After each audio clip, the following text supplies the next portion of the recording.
Aqui é Hildo. A gente vai fazer essa live aqui. Convidado Enoque Cotrim, ele é engenheiro civil também. E essa live a gente vai fazer de um modo mais diferente, né? Ele vai ser um convidado presencial aqui ao vivo com a gente. E aí vou deixar ele se apresentar um pouquinho. Fala aí, Enoque. Como ele já adiantou, eu sou Enoque Cotrim, engenheiro civil. Tenho pós em estruturas de engenharia, né? E tenho me especializado, tenho uma empresa, sócio fundador de uma empresa, FA Engenharia em Vitória da Conquista, onde a gente trabalha principalmente, né, com acompanhamento, com gestão de obras, mas o nosso foco principal tem sido orçamento e planejamento de obras. E eu creio que a gente tem muito para compartilhar da experiência que a gente já teve, né, no mercado, o que a gente vem entendendo da necessidade, tanto profissional quanto do cliente, e a maneira que a gente pode se portar para estar melhorando isso daí, né? Entendendo melhor essa comunicação, entendendo melhor a necessidade de mercado, a gente seguramente pode estar fornecendo um produto muito melhor e capacitando pessoas para que trabalhem ainda melhor. Cara, assim, como você trabalha com planejamento de obra e orçamentos, cronogramas, tudo isso meio que tem muitas pessoas, muitos clientes que ainda não têm essa cultura de fazer um projeto completo, com cronograma, com planejamento, e muitas vezes acabam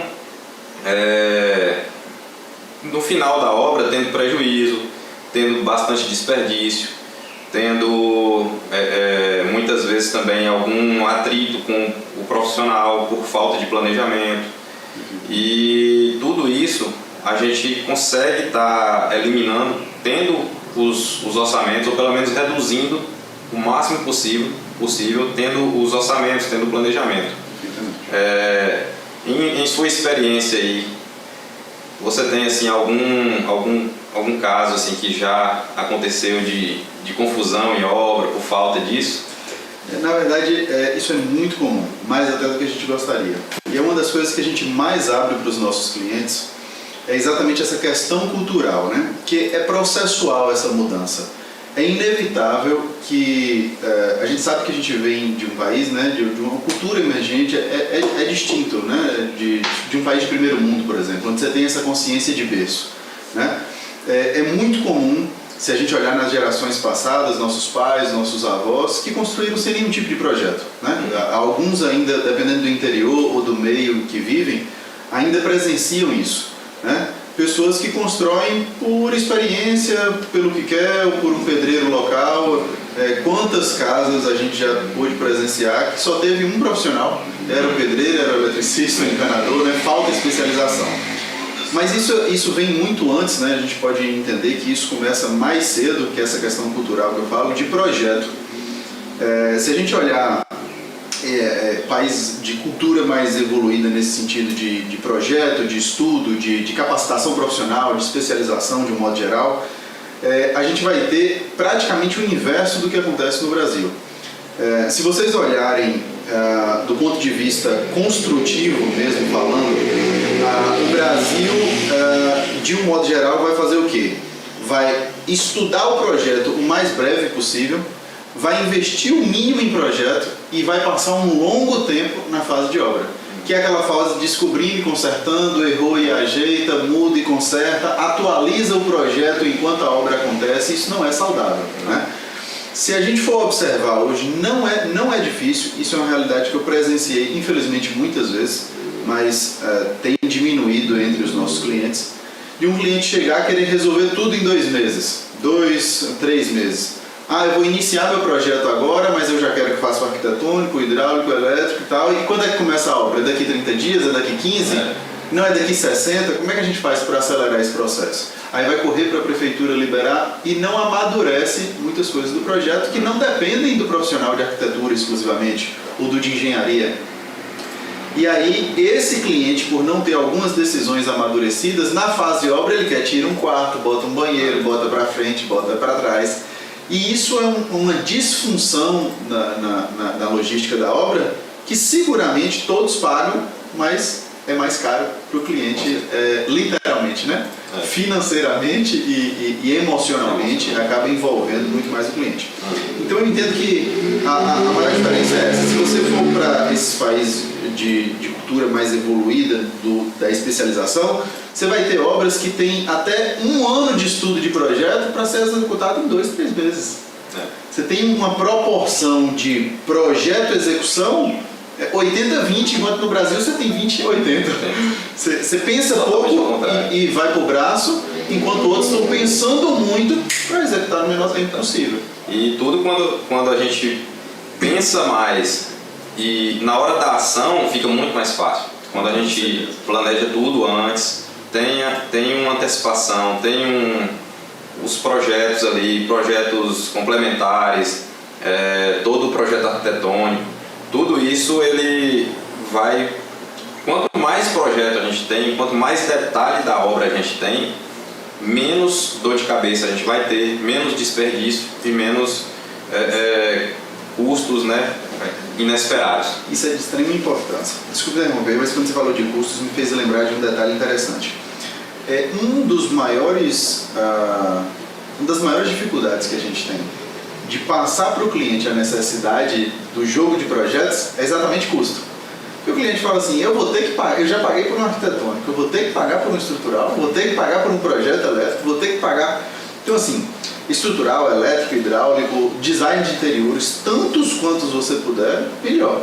E o cliente ganha com isso. O detalhe é que com o orçamento, a propósito, orçamento é até uma palavra banalizada, né? Porque tudo que você vai comprar na rua hoje, você liga e fala, me dá um orçamento. Não, você está fazendo uma cotação do serviço do cara, né? Orçamento técnico é um estudo minucioso da obra, onde a gente vai ver realmente o custo de tudo e o tempo para isso. E a logística, o planejamento e o orçamento, ele andam juntos, né? Você não tem como orçar uma atividade sem saber se ela vem antes ou depois da outra, porque tem prazo, tem frete, né? Tem uma série de coisas.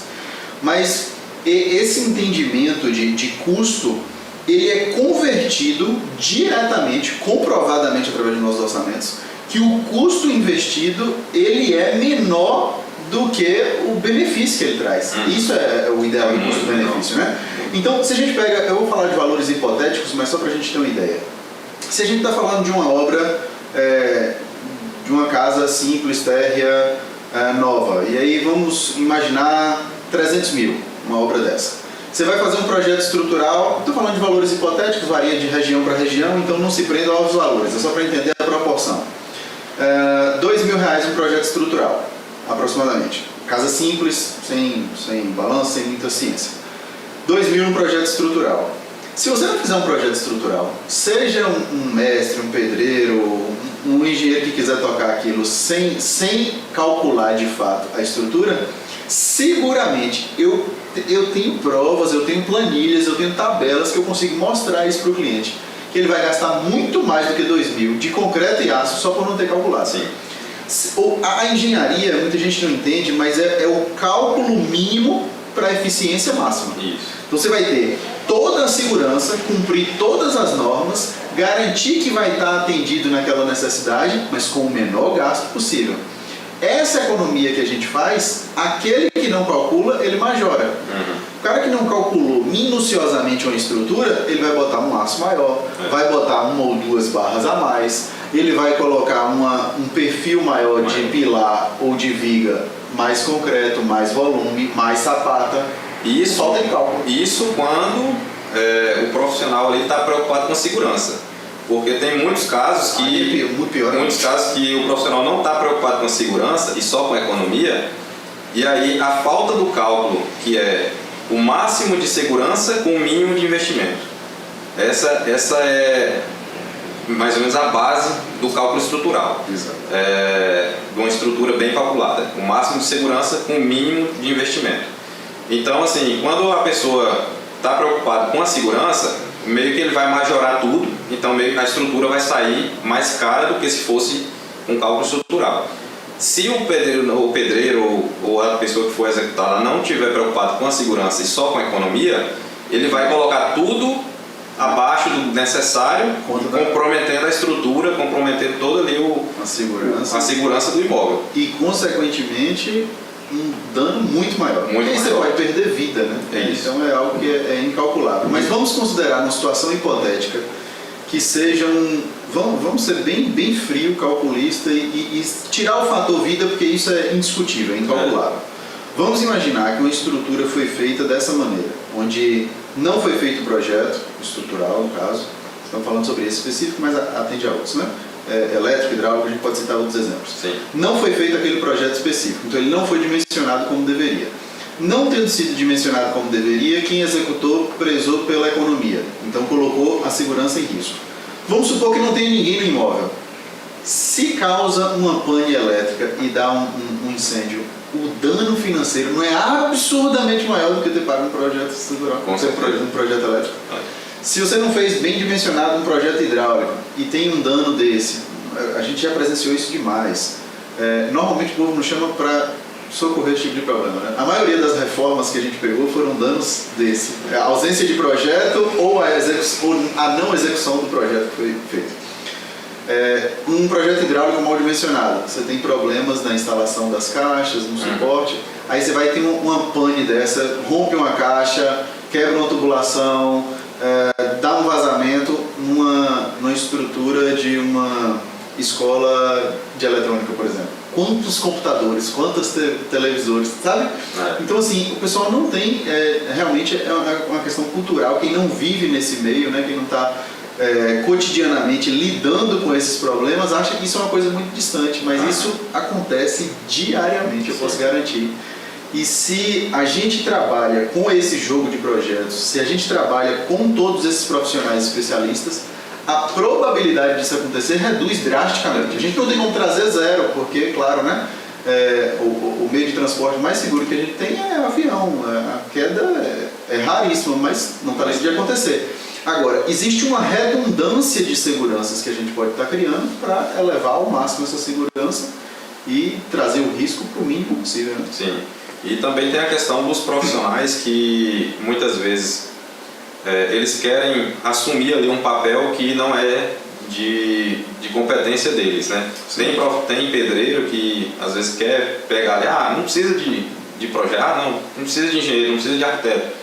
Não sabendo eles que aquilo ali vai ser pior para ele. Sim. Porque se ele vai fechar um orçamento com o cliente e ele meio que não tem base de nada do que vai ser construído, porque muitas vezes o cliente já inicia ali a obra tendo alguma coisa que ele na cabeça ali, eu acho que eu quero fazer isso, quero fazer aquilo, e no final, no meio da obra começa a mudar uma coisa, muda outra, muda. Então, assim, para o profissional que vai pegar uma obra de empreitada, por exemplo, e chega no meio da obra, o cliente começa a mudar, para ele é muito ruim, ele acaba tomando muito prejuízo. Com certeza, isso aí eu já presenciei em muitas obras, com certeza vai ter atrito, vai ter confusão, ou o profissional vai ter que abandonar a obra por falta de recurso para dar continuidade, ou ele vai acabar pedindo mais dinheiro no meio da obra para poder continuar, porque aquele valor não é um valor real. Então, assim, a obra sendo bem planejada por um especialista ali, um arquiteto, um engenheiro, e sendo tudo passado para o dono, o profissional pedreiro, azulejista, eletricista, ele meio que se exime um pouco da responsabilidade para com o projeto. Ele tem que seguir o projeto, ele vai ter um profissional responsável ali para estar orientando ele, e no final da obra, todos, por exemplo, se aconteceu alguma coisa errada em relação ao projeto, ele está resguardado disso, né? Por conta dele estar seguindo orientações de um responsável técnico, né? Agora, se ele abstém desses projetos, ele não exige do proprietário ali um orçamento, um planejamento da obra, meio que ele assume todo o risco para ele. Se qualquer coisa que acontecer na obra, ele está assumindo o risco. Se o cliente altera alguma coisa, ele vai ter que assumir meio que o prejuízo, ou vai ter que pedir mais dinheiro para poder dar sequência na obra. Então, tudo isso o planejamento evita. E a gente quer conscientizar os profissionais que eu creio que a maioria que estão assistindo aqui, eles já passaram por essa situação, né? De ter que pedir mais dinheiro, ou de ter que abandonar a obra, ou de acontecer algum problema no meio por conta de mudanças, de alterações. Então, se você tem projetos, você tem uma orientação a seguir, vai te resguardar de muitos problemas, de prejuízos que você pode ocorrer durante esse período de construção. Então, esse planejamento é muito importante e a gente quer conscientizar vocês, que são profissionais da área, a exigirem dos clientes projetos. Por quê? Isso vai te evitar muita dor de cabeça, tanto para você como para o cliente. Entendeu? Você tem alguma coisa a dizer aí? É muito bacana ter pontuado isso pelo seguinte. Às vezes a gente acha que alguém tem que se beneficiar mais do que outro num contrato desse, né? Numa prestação de serviço. E se a gente pensar no outro, né? Se a gente valoriza o outro, se a gente entende o outro, a gente entende que o serviço ele só vai ser bem executado, ele só vai ser de excelência se ele for bom para todas as partes envolvidas. O que acontece é que quando não há uma formalização desses contratos, quando não há uma, como você disse, entrar nessa parte especialista, vamos dizer assim, a gente acaba deixando muitas pontas soltas e isso vai gerar um transtorno em algum momento da obra. Quando há esse contato direto do profissional com o cliente, não há a formalização que é o projeto. Então, às vezes o cliente fala o que ele pretende, mas ele não tem um acompanhamento, um direcionamento técnico para aquilo. Então, às vezes você vai ter um profissional que executa exatamente o que o cliente pediu, mas o cliente descobre depois de feito que não é bem aquilo que ele queria. E aí quer descontar isso às vezes no profissional. Às vezes você vai ter um cliente que descreve muito bem aquilo que ele quer, mas o profissional, pela experiência dele, compreendeu de uma forma diferente. Executa exatamente o que compreendeu, não foi o que o cliente pediu. Então você tem transtorno de novo. Só que eu quero chamar a atenção para um outro nível aqui ainda, que aí é válido esse alerta também para quem estiver assistindo, que todos nós, independente de profissionais, nós somos clientes, né? Então quando a gente for contratar para a gente o serviço, ou você cliente que está assistindo isso, quando for acompanhar uma obra, assistir uma obra, precisar de uma obra, o ideal é que todas as partes tenham uma comunicação fluida. Por quê? Se você tiver um cliente que pede determinada coisa, um projetista que executa isso com excelência, então fez o projeto arquiteto, fez o jogo de projetos para o cliente, ele ficou satisfeito com aquela obra. Apresentou para o profissional que vai executar, ele tem capacitação para execução e toca aquilo com excelência. Mas durante o processo, entre muitas aspas aqui, não é culpabilizando ou transferindo responsabilidades, mas é comum o cliente alterar. Dificilmente alterações do processo são pelo profissional ou pelo profissional executor ou pelo profissional projetista. Normalmente o cliente amadurece a ideia. E aí é onde eu digo que se a gente tiver um tempo de amadurecimento melhor, um tempo de estudo melhor, que você pode desenvolver um 3D. Hoje a gente tem tantas plataformas, tantos softwares, tantos recursos que a gente pode usar para viver a obra antes dela acontecer, que essa, inclusive, é a chave mestra do nosso trabalho, é isso, né? A gente fala para os nossos clientes o seguinte: eu vou executar a sua obra e te contar tudo o que aconteceu na obra antes mesmo que você comece. Porque a gente simula essa obra tridimensionalmente antes. Então o cliente ele pode visitar o quarto dele virtualmente, né? Ver se a janela está boa, se a porta é aquilo mesmo, se aquela sala cabe a mobília que deseja, né? Projetos de design hoje a gente tem renderizações fotorrealistas que parece que você foi no lugar, como se o lugar fosse real e nem começou a obra. Então isso é de extrema importância que esteja claro para todas as partes. Não basta a contratação dos profissionais se todos eles não estiverem alinhados no cumprimento do acordo. O cliente contrata eu já tive uma situação, vou citar uma específica aqui. Um cliente entrou em contato com uma arquiteta, fez o projeto com ela e nos contratou para execução e orçamento. E nós contratamos a mão de obra, né, para execução. Então 4 partes envolvidas: cliente, projeto arquitetônico, execução de engenharia e projetos complementares que cabiam, e a parte executora, de fato, mão na massa. Essas 3 partes técnicas cumpriram tudo que foi contratado da maneira que foi acertado e da maneira que foi projetado. O cliente, no decorrer da obra, começou a fazer alterações por conta própria. Ah, eu não quero esse revestimento, eu quero aquele. Só que o revestimento foi definido pela arquiteta com a aprovação do cliente. Então, a arquiteta não fez o projeto que ela quis. Ela fez o projeto que o cliente gostaria de receber, revisou com ele e aprovou com ele. Então, está de acordo essa parte. Quando chega durante a obra e o cliente fala, não, mas eu gostei mais daquele, ela fala, esse não cabe, quer trocar? Vamos trocar por esse ou aquele, né? Um profissional excelente de arquitetura, ele pode até cobrar um reajuste, né, por esses complementos de projeto, mas ele, já que a intenção é atender o cliente, vamos atender dentro dos limites técnicos. Pô, já que você quer trocar, mas o perfil da sua obra é esse, não dá para botar um piso espelhado aqui, enfim, coisas do tipo. E aí o cliente começou, não, eu só faço por desse jeito. E a arquiteta, não sei se alguns aqui sabem, mas o arquiteto tem até o poder de suspender a responsabilidade da obra. Mas para não criar um transtorno maior, a arquiteta preferiu se abster da discussão e deixar o cliente conduzir, apesar de inúmeras tentativas de refreá-lo. O cliente começou a trocar revestimento, iluminação, louças, foi fazendo por conta própria. O projeto arquitetônico estava feito, estava orçado e estava com de obra para execução, mas com essas alterações. Resultado, o cliente estava comprando material de qualidade, ele não trocou por um porqueiro, um bom por um porqueiro, não era questão de preço, foi questões estéticas apenas. Apesar da troca, a execução foi bem feita, não teve cerâmica mal assentada, não teve pintura mal feita, trocou de cores, enfim, a paleta de cores da obra jogou fora. E aí o que acontece? No final o cliente ficou insatisfeito.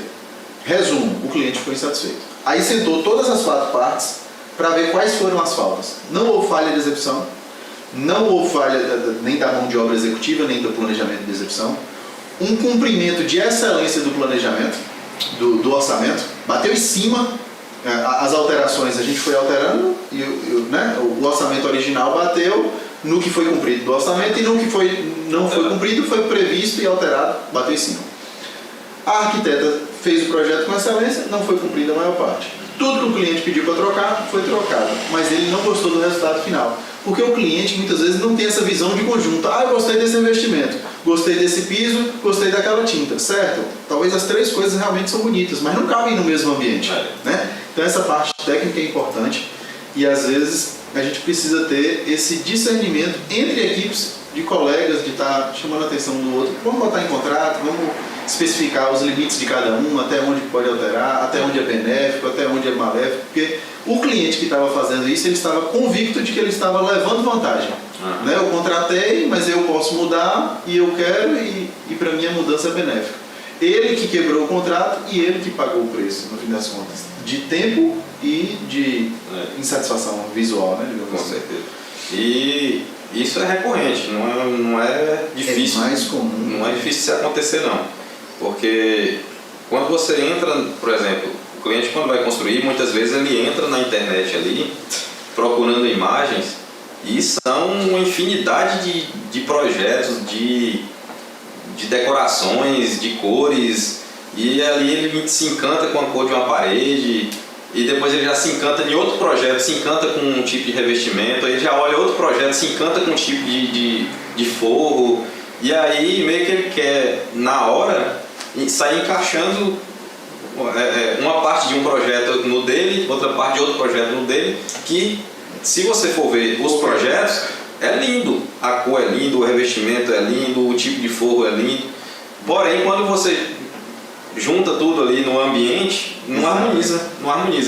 E justamente essa parte técnica de projetar e tudo, a gente vai tentar pegar os gostos do cliente, tanto ele gostou do forro, gostou daquela cor, gostou daquele revestimento, a gente vai colocar ali e dali a gente começa a ajustar. O forro aqui não ficou legal, vamos colocar assim e tal, vai ficar semelhante ao outro, mas para ajustar melhor ao que você quer, ao seu conceito. Porque a parte de arquitetura mesmo tem N estilos de arquitetura. Contemporânea, minimalista, rústica, e aí tem coisas que não casam. E muitas vezes o cliente se apaixona por um detalhe rústico, depois gosta de outro detalhe ali que é um detalhe clássico, e aí quer colocar tudo no mesmo lugar e não harmoniza de jeito nenhum, né? O tipo de piso e tal. Então tudo isso tem que ser bem planejado, tem que ser bem orientado pelo profissional. E o cliente que vai estar ali executando, que está com aquele imóvel para ser executado, ele tem que ter essa noção de que opções tem infinitas. Porém, quando você senta ali, que chegou no ponto final, bateu o martelo com o arquiteto ou com o engenheiro, não, vai ser assim, gostei, tá tudo ok. Segue até o fim, porque se você gostou ali, é certeza que quando finalizar, você vai gostar do imóvel. Seguramente.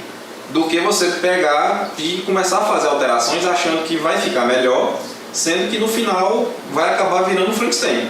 Porque você já pegou um conceito que está fechado ali, que bateu o martelo, está tudo ok, e depois começa a ter modificações, pequenas modificações, às vezes umas grandes modificações, que no final você vai olhar o todo e acaba não gostando. Isso acontece bastante. Essa colocação foi excelente e eu acho que vale essa ressalva aqui para todos os profissionais e clientes que estão nos assistindo, colegas de trabalho também, seja da engenharia, da arquitetura, você que executa ou você cliente, a gente está falando isso em favor de todos vocês, né? É de extrema importância que essa consciência seja nítida para todas as partes, porque durante o processo executivo, o cliente ele quer, entre aspas, o direito de mudar, e ele tem isso. O detalhe é que ele fazer menção, né, ou exercer esse direito, isso vai cobrar outros deveres. Por exemplo, quando a gente faz um orçamento de uma obra e um planejamento bem detalhado, bem minucioso de uma obra, implica prazos e custos específicos para cada atividade. Se aquela atividade foi alterada ou trocada, isso não é um estalar de dedos. Por exemplo, se um cliente acrescentou um quarto na casa térreo mais um, a estrutura é redimensionada naquele trecho. Então há uma nova carga ali. Então provavelmente você vai ter que passar por uma adaptação arquitetônica, uma adaptação estrutural, uma adaptação elétrica, uma adaptação hidráulica, uma adaptação de design. Isso não vai acontecer da noite para o dia. Aí você tem ali uma semana, 15 dias, um mês, dependendo da complexidade da alteração, que a obra está sem essa informação. Então, ou ela está andando desacelerada, ou ela está andando a passos no escuro, com possíveis alterações de correção em breve. Isso é péssimo para o cliente, isso é péssimo para a parte executora ou projetista e também para o profissional que executa.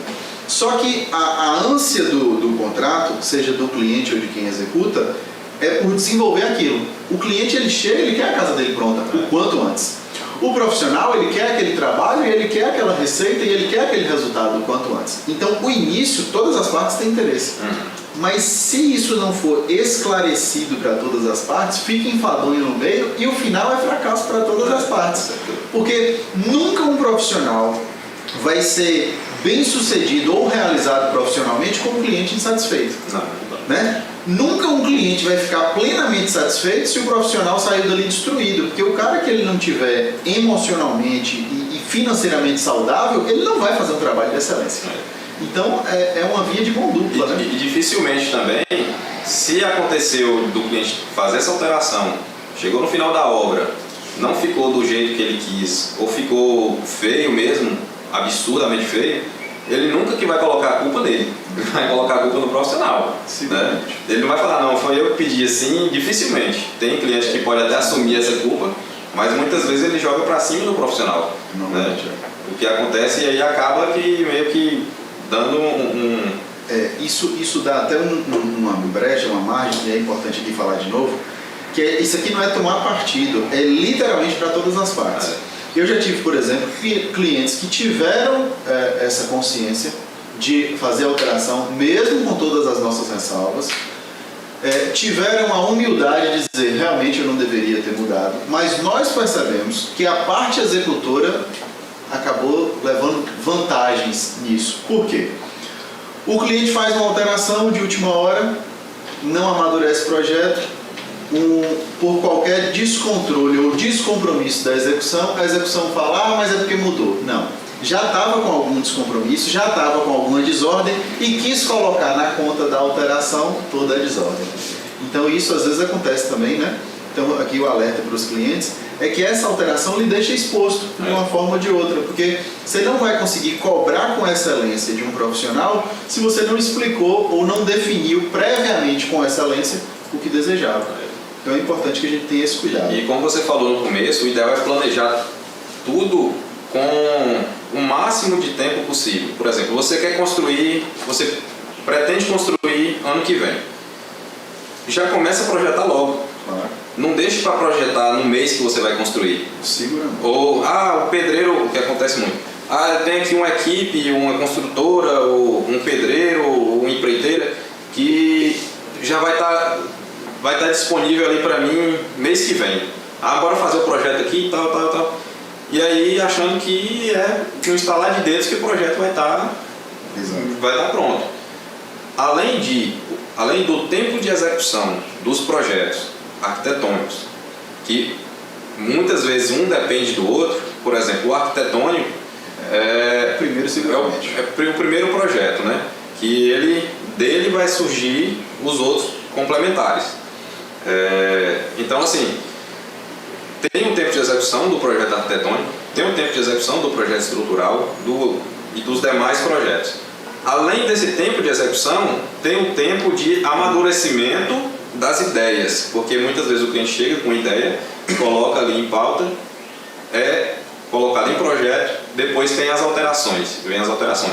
Então, quanto antes a pessoa começar a projetar, melhor e mais amadurecida vai ser a ideia quando entrar para a parte de execução. E muitas vezes também não só você precisa do profissional na hora de projetar. O profissional, até para você comprar um terreno, é indicado que você compre o terreno com o auxílio de um profissional, de um responsável técnico. Sim. Porque muitas vezes a escolha de um terreno errado, você pode ter um custo elevado na hora da execução. Sim. Tem terrenos com aclive, com declive, tem terrenos planos, tem terrenos que muitas vezes tem alguma arborização que ali pode comprometer na hora de fazer uma aprovação de um projeto, que às vezes órgãos não permitem que seja cortada aquela árvore.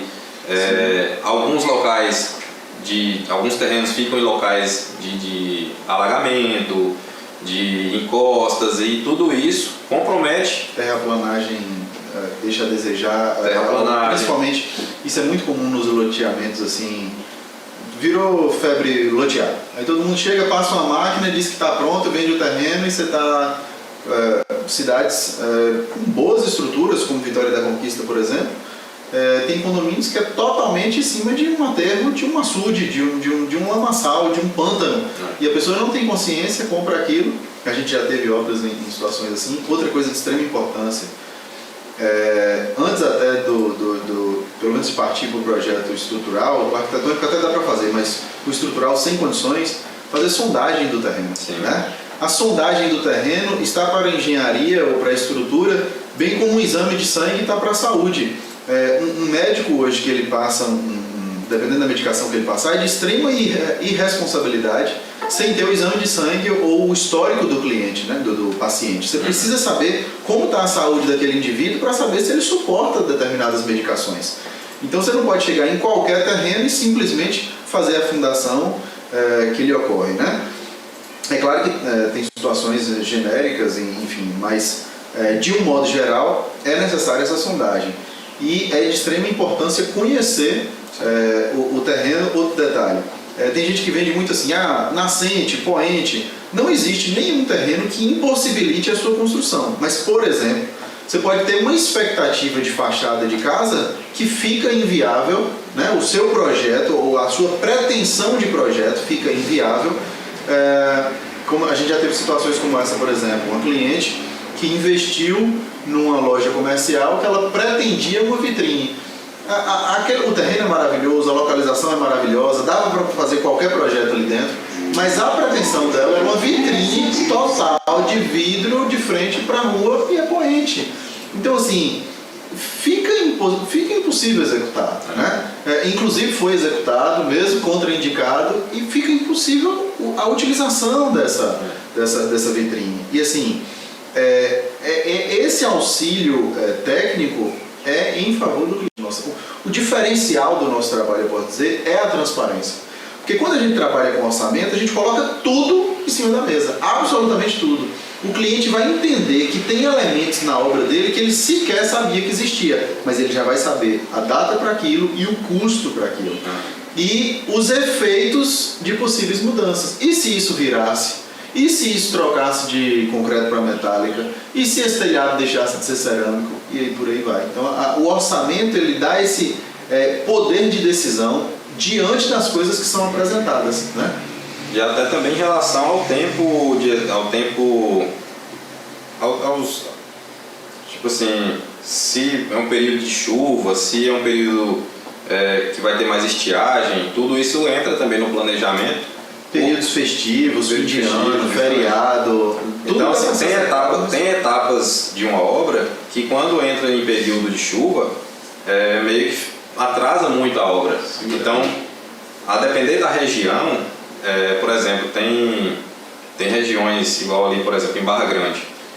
É um local de difícil acesso quando está em período chuvoso, né, quando está no inverno. Então, o pessoal lá tem que planejar, tá levando todo o material, deixando todo o material lá dentro de Barra Grande para poder conseguir trabalhar durante o período do inverno, porque se não tiver o material lá dentro, a obra tem que parar praticamente, porque o caminhão não entra, entendeu? Então é uma área litorânea, onde tem 45 km, 50 km de estrada de chão, que quando chove a estrada acaba. Então tem muitos locais que o acesso também tem que ser todo planejado, tudo certinho para poder ter a condição de a obra seguir sem atrasos, né?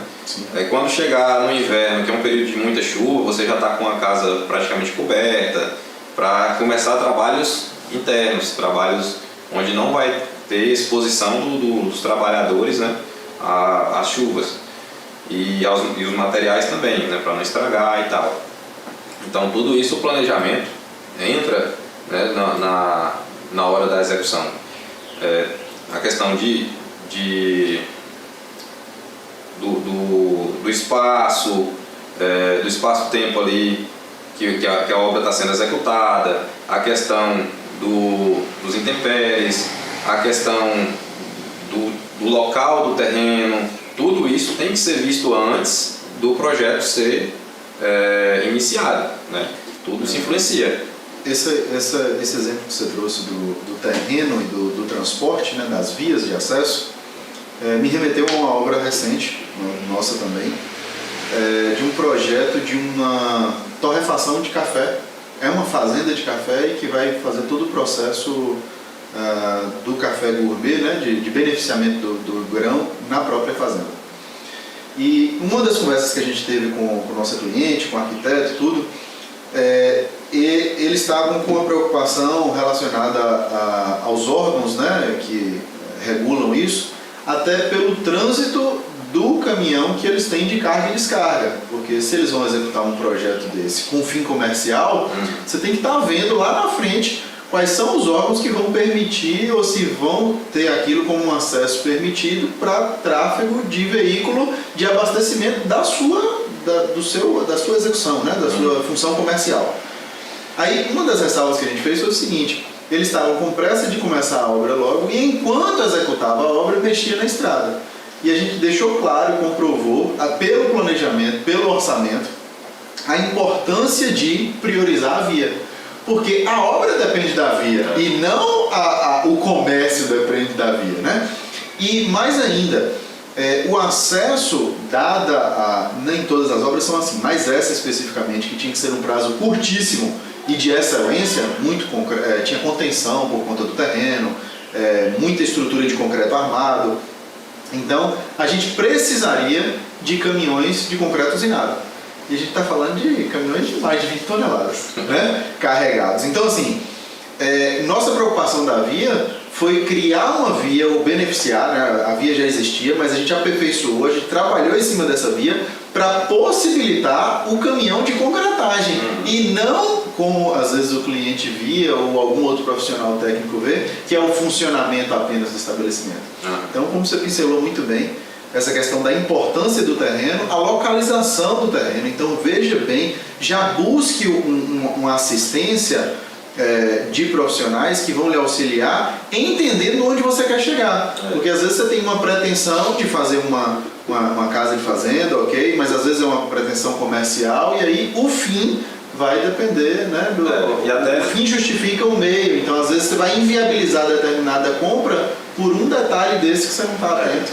E até também tem a questão dos materiais construtivos, né? Por exemplo, se você tem um local distante, muitas vezes com difícil acesso, o acesso só vai ter em certa parte do ano, muitas vezes você pode priorizar por materiais que vão agilizar na hora da execução. Sim. Por exemplo, hoje em dia a gente tem estruturas metálicas, estruturas de madeira, então são vários tipos de... Tem concreto também pré-moldado, estruturas de concreto pré-moldado.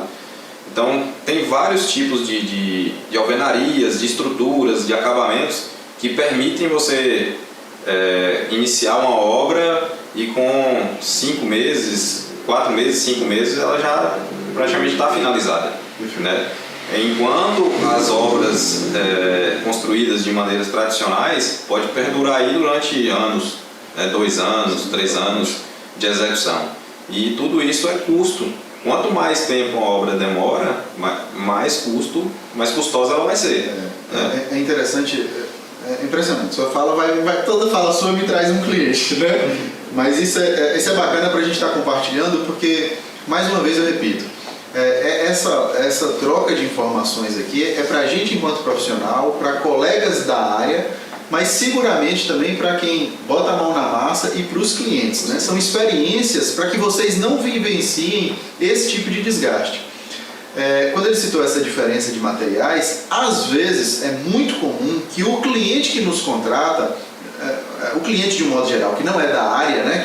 que não trabalha especificamente com obra, não tenha um conhecimento técnico específico. Isso não é menosprezo de nenhum indivíduo, realmente não é a área, né? Eu já tive pessoas PhD em medicina e em tantas outras áreas da saúde, de humanas, que não entendem absolutamente nada de obra, né? Mas aí o que acontece? Às vezes você tem um indivíduo desse, teve uma situação específica que a gente fez um orçamento para uma clínica que saía de um shopping para uma galeria, né? Ela precisava fazer uma mudança de urgência e assim que terminasse a mudança já precisava fazer as alterações. A gente foi contratado para fazer o orçamento e o planejamento da mudança, porque tem que executar e já trazer as coisas daqui para aqui funcionando. Então pontos hidráulicos, né? Pontos de água, de energia, todos os pontos bem locados, distribuídos nas salas de atendimento, etc. Iluminação, pintura, e tudo tinha que acontecer. Eu não lembro exatamente o prazo agora, mas o primeiro prazo que apresentou pra gente era menos de 15 dias. Coisa surreal, assim. E pra gente executar isso, a gente fez o orçamento com drywall, porque a gente que trabalha com obra sabe que um ambiente fechado, você não vai ter cura de alvenaria em hipótese nenhuma. Chapisco, reboco. Cara, um reboco em situação de excelência, você vai ter uma cura boa para amassamento e pintura por 7 dias. Quer dizer, metade do prazo. Daqui que eu chego no reboco ainda, para levantar essa alvenaria, para conseguir chapiscar, para ter essa ancoragem satisfatória do chapisco. Era um ambiente enclausurado, eu só tinha porta e janela de um lado, era como se fosse um galpão, mas não tinha nenhum tipo de ventilação. Toda a parte aberta era frontal. Então, a gente trabalhou com um orçamento de drywall, a gente parafusa, pregou o drywall, a tinta entra na hora, ela entra em cima do negócio, um amassamento no caso, processo de pintura.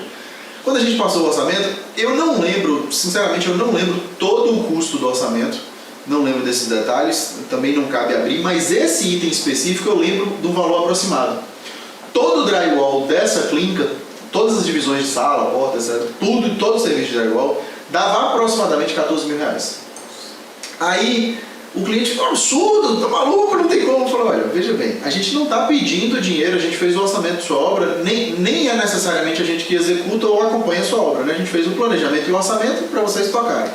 Agora, se vocês quiserem que a gente execute, a gente abre, independente da gente, ó, a gente orçou em tal, um fulano de tal, não tem um percentual meu sobre esse serviço. O serviço de acompanhamento nosso é cobrado à parte. Então, quando a gente faz o orçamento, eu não estou agregando valor nos itens do orçamento, estou te passando o preço que é de mercado. Ah, não, eu vou procurar de outro aqui, tudo bem. A pessoa com muita urgência no outro dia já me ligou. Ah, não se preocupe, liguei para um amigo meu, ele fez por R$5.000. Menos que 5, na verdade, fez 4.800, 4.900. Eu falei, olha, esse cara não é seu amigo. É impossível. Ou essa pessoa está lhe dando o serviço, entregando, fala assim, olha, eu quero pagar para você, né? Por quê? Se é meu amigo, se é meu irmão, eu sei que ele vai ter custo de mão de obra e ter custo de material. Ele pode até tirar o lucro dele. Mas de 14 caiu para menos que 5, isso, ele não paga nem só a mão de obra, nem só o material, isso é irreal. Não é meu amigo, ele garantiu que vai fazer, que fica tudo pronto, que fica tudo bom. Falei, tudo bem, eu fiz o seu orçamento, eu garanto que isso não é a mesma coisa, ou ele está te vendendo outra coisa, ou ele não vai entregar, porque isso aqui custa isso e a margem de lucro é pequena, mas se vocês quiserem insistir, tudo bem. Querem que a gente acompanhe? Sim, o nosso custo de acompanhamento é X, independente disso. E agora que eu estou acompanhando sua obra, você pode me passar o contato do seu fornecedor, porque eu vou ter que pressionar ele para entender o que está acontecendo e para você não ter surpresa. Ah, não, claro, tudo bem. Contratou a gente para acompanhamento e passou o telefone do cara. Quando eu vi, o cara estava dando um bloco de gesso. Aí eu falei assim, olha, repara só, eu liguei para o profissional que você me indicou, e o que ele está fazendo não é drywall, é bloco de gesso. Esse cara vai fazer massa, meleca aqui dentro. Daqui que esse gesso cura para você poder pintar, para selar esse gesso, não é o mesmo procedimento, não é tão simples, não é tão rápido quanto o drywall. Ah não, mas ele me falou que era, aí foi discutir até ser convencido de que era gesso, material totalmente diferente, mas executou enfim com esse profissional. Resumo, o drywall contemplaria o prazo. O gesso mais do que triplicou o prazo. O cara atrasou para montar, porque é um serviço artesanal, não é uma coisa industrial, é aquela coisinha de empilhar a linha, não sei o que, né? A massa, mexe o gesso, espera puxar, faz correndo, perdeu, aquela coisa bem, né? E quando concluiu, ficou acho que um mês sem pintar.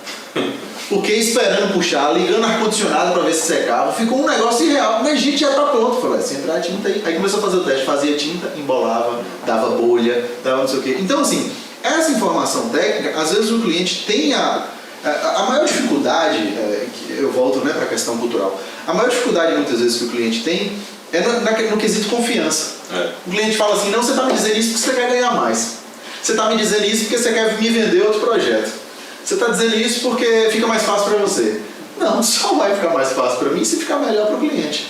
Só que esse tipo de informação técnica, se o cliente não se abrir para ter essa percepção, o dano é dele. Porque observe que eu atendi o que o cliente quis, eu fiz, claro, toda a ressalva e todo o alerta técnico que me cabe, mas como era algo que não comprometia a segurança, eu toquei a obra. Eu falei, ó, você tem certeza disso? Isso aqui vai ficar... Eu te garanto, isso não seca. Não, mas vai dar certo? Bora que vai. Eu falei, olha, eu tô te falando, isso não funciona assim. Você está trocando um item de 14 mil por um que custa 4.800, é outra coisa. E esse custo aqui, resumo, o que eu quero dizer de valores? A gente está falando aí que em um item ela economizou 10 mil. O tempo que precisou ficar fechado da clínica, perdia... Eu fiz uma simulação com a cliente. Eu lembro que eu sentei e simulei. Dava pelo menos 10 vezes. Resumo. O tempo fechado da cliente não operando gerou pelo menos um prejuízo de 100 mil reais para economizar 10. Essa é a função do orçamento técnico. Essa é a função de um profissional específico. Ele vai lhe dizer, não escolha, não opte por isso que vai te custar mais caro. Eu posso te provar antes de acontecer. Não escolha experimentar na pele uma coisa que a gente vivencia todos os dias. Eu brinco que a maior escola que a gente tem na obra, para você que é profissional, engenheiro, arquiteto, design, o próprio pedreiro, ceramista, mestre, todo mundo que vai executar isso, né, servente. Quando você for executar uma obra, o maior aprendizado, a maior escola de obra no mundo, reforma. Porque é um lugar de ter imprevisto. Você está trabalhando em cima de uma coisa que já existe, às vezes o cliente pegou, não conhece nem o que é dele ali, E são coisas que você vai... Então, assim, a gente que já vivenciou muitas coisas em reforma, a gente tem know-how, a gente tem capacidade, apesar da pouca idade, às vezes essa cara de menino aqui empata, mas apesar da pouca idade, a experiência que a gente tem em obra faz toda a diferença. A gente está mostrando para o cliente, olha, não aventura fazer isso sem pensar na manutenção, que isso vai gerar um custo absurdo lá na frente. Impermeabilização. A gente já trabalhou em casas, pasmem, orçamento de R$500 mil. A gente está falando de uma casa que a execução dela custa R$500 mil e o cliente quer cortar R$2 mil de impermeabilização de fundação, que é ali lona, neutrol, alguns cuidados básicos, você botar um aditivo no concreto, dá R$2 mil uma casa de 500, cara. Aí, na primeira vez, eu não estou falando do resto da vida, estou falando na primeira vez que o pé de parede estourar, refazer a pintura da casa é 14. Eu não estou falando de valores hipotéticos, eu estou falando de uma situação que eu vivi. Uma casa de 500, para impermeabilizar era 2, o cliente teimou para não fazer, a gente ainda fez algumas, mas outras ele abriu mão, não fez, não pagou os 2 mil de impermeabilização. Depois que terminou a pintura foi 14 mil, foi. E agora para refazer? Só externa, tá? Só que eu falo, né? Engolir um elefante, fazer uma casa de 500 mil é engolir um elefante e engasgar com formiga. Exatamente. 2 mil eu não aceito. Não, 500 eu pago. Agora 2 não aceito. E aí fica com problema. Fica só 498. E aí fica com uma patologia na obra pro resto da vida. Ou vai ter que gastar muito mais para poder fazer impermeabilização nas paredes que já estão construídas. Porque tem alguns custos, por exemplo. Eu não quero revestir essa parede agora, eu vou só pintar. Ok, depois você apicua e reveste. Lá na frente é uma alteração que tem pouco impacto. Mas uma impermeabilização de fundação, meu irmão, se você não fez, é muito provavelmente que você não vai fazer depois. Porque se torna inviável. Aí você fica ali dependendo do nível de trabalho que você faça posterior, você vai ter aí a cada 7, 5, talvez a cada 3 anos, repintar a sua casa pro resto da vida. Porque você não consegue conter. Tem casos que, a depender da intensidade de infiltração, do local do terreno ali, onde tem áreas de alagamento, onde já teve alguma área de alagamento e tudo mais, tem casos que eu já vi que são recorrentes de 6 em 6 meses. Absurdo. Menos de um ano. A pessoa reforma e menos de um ano já está estourando novamente. Aí passa um ano passando raiva com a parede, arrancando um pedaço, e com 2 reforma, a cada 2 está reforma. Pois é. Então assim, essas lives que a gente vai estar fazendo, essas entrevistas aqui, vai ser para conscientizar clientes e conscientizar os profissionais também da área da construção civil a estar orientando também os clientes a fazer tudo de maneira o mais correta possível, porque isso vai te evitar dor de cabeça futuramente, tanto para o cliente como para o profissional que vai executar a obra, como para a empresa, a construtora que for executar também. Então, essa conscientização, com certeza, vai te economizar demais para você que quer construir e muitas vezes quer economizar em um projeto de um bem que é um dos maiores bens que você vai ter para a sua vida, que é seu imóvel. Então, você está deixando de investir em projeto, investir em planejamento, investir em qualidade de moradia, em qualidade de materiais, em tempo de execução de obra, em um benefício, né, de ter ali sua obra toda planejadinha, toda esquematizada, com a sua cara, que a gente geralmente procura adequar a arquitetura do imóvel, do comércio, com o gosto do cliente, né? Então, tudo isso você muitas vezes pode deixar de ter por não querer fazer um projeto, por não querer ter um planejamento. E eu já vi casos de que clientes praticamente entraram em depressão por conta da execução da obra, muito material desperdiçado, muito prejuízo, muitas coisas saindo fora do projeto, o profissional ali, por falta de acompanhamento. Ele começou a fazer coisas que não tinha nada a ver com o projeto, porque muitas vezes você entrega o projeto, se não tiver um acompanhamento do responsável técnico, eles pegam o projeto ali e dá uma olhadinha, coloca de lado e pica o pau e começa a fazer de todo jeito. E isso aí, lá no final da obra, vai te gerar um transtorno enorme E tem pessoas que já têm um psicológico assim, um pouco mais fragilizado, que acaba tendo esse prejuízo, acaba tendo esse transtorno de não ter o projeto igual ele queria, e isso tem coisas que são irreparáveis, né? E esses transtornos tem coisas que são irreparáveis. Então, se conscientize que o projeto, quanto mais projetos você tem, quanto mais detalhes você tem de sua obra, melhor vai ser a execução, mais em conta você vai fazer essa obra com certeza. Sim. E o planejamento, Enoch aqui mesmo, ele trabalha com isso, com esse planejamento de obra, esses orçamentos, e ele consegue fazer você economizar aí 4 vezes, 5 vezes mais do que se você for fazer de todo jeito, né? Então, essa é uma das mensagens que a gente quer deixar aqui para vocês, que tanto profissional como também cliente. Um minuto mexendo aqui, né? A propósito, uma das chaves que a gente usa de venda de orçamento é exatamente uma economia de, no mínimo, 10 vezes o valor pago. Ou seja, a nossa empresa, né, uma sociedade pernambuquista, a FE Engenharia, eu e meu sócio trabalhamos há 5 anos. Nunca houve nesse trabalho juntos, ele já trabalhava muito tempo antes com orçamentos de grandes empresas, trabalhou na Cubo, na Gráfico. Eu já trabalhava com softwares, né, AutoCAD, Revit, ministrando cursos há mais de 10 anos, mas nesses 5 anos trabalhando juntos, nós nunca fizemos um orçamento que não contemplasse essa realidade. O orçamento que a gente vende, valores hipotéticos aqui, se eu cobrar 5 mil no orçamento, não existe a possibilidade de eu não gerar na sua obra pelo menos 50 mil de economia. Não existe a possibilidade, né? Então, todos os orçamentos que a gente faz, a gente agrega valor, a gente prova o que pode ser decidido de forma diferente.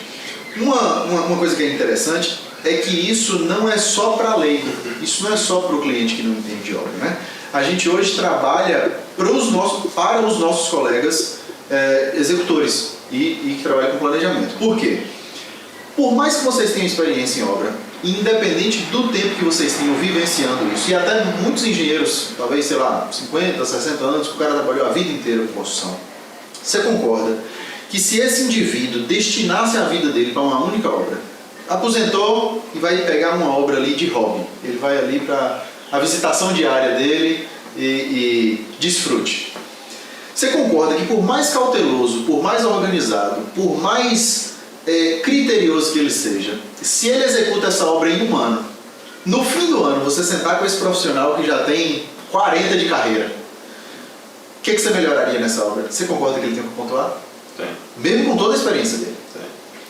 Se no fim desse ano ele tem um controle perfeito de cada nota, de cada prego, de absolutamente tudo que foi gasto nessa obra. Se você sentar com esse profissional com 40 anos de carreira, que tirou aquele ano sabático só para aquela obra, você concorda que se você perguntar assim, onde é que você poderia economizar ou ter feito melhor? Ele não vai ter uma lista de itens, aqui dava para economizar, aqui eu podia ter usado aquele outro método, esse material eu fui pensar direitinho, cabia aquilo. Não tem isso, velho. É isso que a gente vende. Orçamento e planejamento é a gente ir no ano que vem e assistir a obra de trás para frente. É ver ela pronta.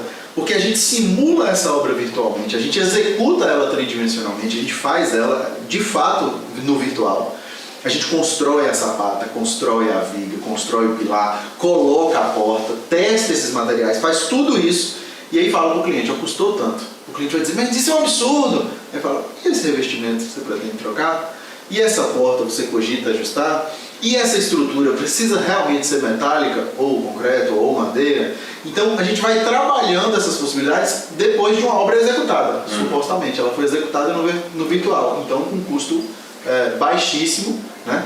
E o benefício é incalculável, exatamente para o cliente ter essa disponibilidade de falar, não, eu vou fazer diferente, uma coisa que nem fez ainda. Visitar o futuro e reescrever no presente. Isso. Então eu acho que isso é... Pois é, o tempinho já deu uma alongada, então a gente vai ficar por aqui. Prazer, Enoch. Prazer todo meu. Depois a gente vai estar fazendo mais lives aqui, trazendo o Enoch aqui para discorrer outras coisas. E é isso aí. Agradeço a oportunidade. Boa tarde.